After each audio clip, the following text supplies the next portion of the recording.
जिंदा मनुष्य हर सप्ताह दानव के भोजन के लिए कहां से आएगा? आखिर कौन अपने प्राण देने के लिए तैयार होगा? ये सब बातें सोचते सोचते राजा के दिमाग की नसें फटी जा रही थीं। फिर कुछ बुद्धिमान मंत्रियों की सलाह पर राजा ने घोषणा करवा दी कि जो भी व्यक्ति अपनी बलि देगा उसे उसके वजन के बराबर चांदी के सिक्के दिए जाएंगे। नगर के लोगों ने जब राजा की घोषणा सुनी तो हर तरफ उसकी आलोचना होने लगी। कैसा राजा है ये जो अपनी ही प्रजा के लोगों को मौत के मुंह में धकेल रहा है? भला कौन मूर्ख होगा जो धन के बदले अपने प्राण देने को तैयार होगा? और वैसे भी मरने के बाद धन किस काम का? ऐसे ही दिन बीतने लगे। कोई भी व्यक्ति राजा की शर्त मानने को आगे नहीं आया। राजा की चिंता हर खत्म होते दिन के साथ बढ़ती जा रही थी। दानव को दिए वचन में अब बस 2 ही दिन शेष थे। राजा के नगर में एक घर भीखा का भी था। भीखा के परिवार में उसका पिता, उसकी पत्नी और 2 बच्चे थे। भीखा मेहनत मजदूरी करके बड़ी ही मुश्किल परिस्थितियों में अपने परिवार का लालन पालन करने की नाकाम कोशिश कर रहा था, क्योंकि हर रोज उसे काम भी नहीं मिलता था।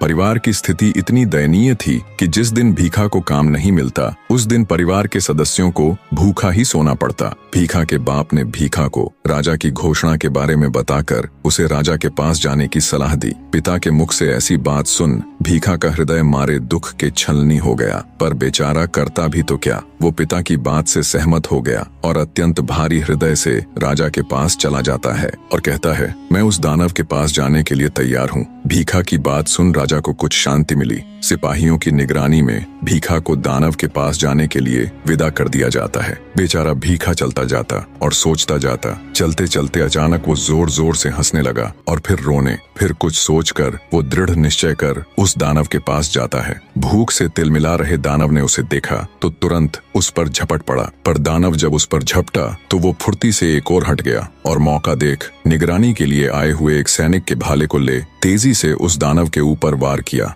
दानव इसके लिए बिल्कुल भी तैयार नहीं था। जैसे ही उसे भाला लगा वो घायल हो गिर पड़ा। घायल पड़े दानव पर भीखा एक के बाद एक तब तक वार करता गया जब तक उसका दम नहीं निकल गया। इतनी कहानी कह दैत्य दंभिकासुर राजा विक्रमादित्य से बोला, बताओ विक्रमादित्य, जब राजा के सिपाही भीखा को दानव के पास लेकर जा रहे थे तो वो चलते चलते अचानक से हंसा क्यों और फिर रोया क्यों? राजा विक्रमादित्य बोले, सुनो कपटी राक्षस, जब भीखा को दानव के पास लेकर जाया जा रहा था तो उसने विचार किया कि इस दुनिया में कोई किसी का नहीं, पैदा करने वाले पिता से लेकर प्रजा का रक्षक राजा तक। इसी विचार के साथ वो पहले हंसा और फिर रोया। फिर उसने सोचा कि मनुष्य को अपने भाग्य की लड़ाई स्वयं ही लड़नी पड़ती है। बस इसी बात ने उसे प्रेरणा दी और वो उस आदमखोर दानव से भिड़ गया और विजयी हुआ। विक्रमादित्य का जवाब सुन दंभिकासुर बोला, तू वाकई में बड़ा बुद्धिमान है विक्रमादित्य, पर अफसोस इस बात का है कि अब तू मेरे हाथों मरने वाला है।